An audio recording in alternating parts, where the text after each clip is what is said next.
UDF വന്നാൽ സർക്കാരിന്റെ Wayanad fund പിരിവ് അന്വേഷിക്കുമെന്ന് വി.ഡി. സതീശൻ.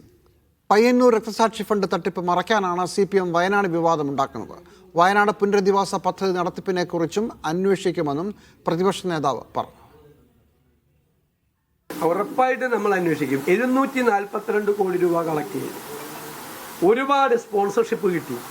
174 വീടാണ് ഇപ്പോൾ പണിത്. 174 വീട്. അതിന്റെ തുക എന്ന് പറയുന്ന ഭീമമായ തുകയാണ് അതിനുവേണ്ടി ഇടവാക്കിയിരിക്കുന്നത്.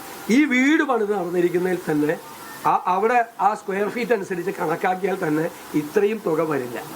അപ്പോൾ ഈ വീട് പണിയിൽ ഊരാളുകളിലെ ഏൽപ്പിച്ച് നടന്ന വീട് പണിയിൽ വ്യാപകമായ അഴിമതി വീടിന്റെ കാര്യത്തിൽ അവിടെ നടന്നിട്ടുണ്ട്.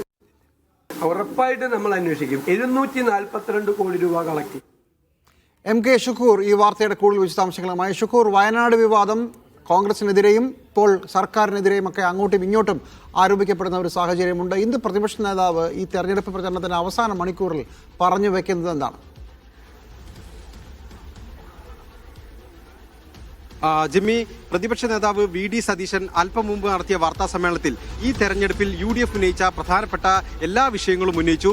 ഒപ്പം അദ്ദേഹത്തോട് പ്രധാനമായും ഉയർന്ന ഒരു ചോദ്യം വയനാട് പുനരധിവാസവുമായി ബന്ധപ്പെട്ട് കോൺഗ്രസ് പിരിച്ച പണം എവിടെ എന്ന മുഖ്യമന്ത്രി പിണറായി വിജയന്റെയും ഒപ്പം തന്നെ LDFിന്റെയും ചോദ്യമാണ്. അതിന് അദ്ദേഹം മറുപടി നേരത്തെ തന്നെ KPC പ്രസിഡന്റ് അതിന്റെ കണക്ക് പുറത്തുവിട്ടതാണെന്ന് അദ്ദേഹം പറഞ്ഞു.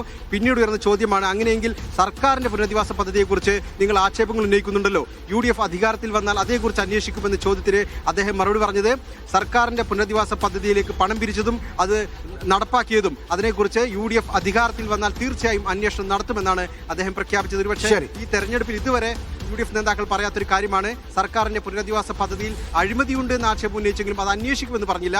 അതിന്ന് പക്ഷേ ഈ കൊട്ടിക്കലാശ ദിനത്തിൽ അദ്ദേഹം പറഞ്ഞത് സർക്കാരിന്റെ പുനരധിവാസ പദ്ധതിയെക്കുറിച്ചും അതിലെ ഫണ്ട് പിരിവിനെ കുറിച്ചും അന്വേഷിക്കുമെന്നാണ്. മറ്റൊരു പ്രധാനപ്പെട്ട കാര്യം അദ്ദേഹം ഉന്നയിച്ചത് K. കൃഷ്ണൻകുട്ടിയുടെ ശബ്ദരേഖ പുറത്തുവന്നതുമായി ബന്ധപ്പെട്ടാണ്. 2018 പ്രളയം അതൊരു മനുഷ്യനിർമ്മിത ദുരന്തമായിരുന്നു, അതേക്കുറിച്ച് ഗൗരവമായി അന്വേഷിക്കണം, K. കൃഷ്ണൻകുട്ടി രാജിവെക്കണം എന്നുള്ളതാണ്.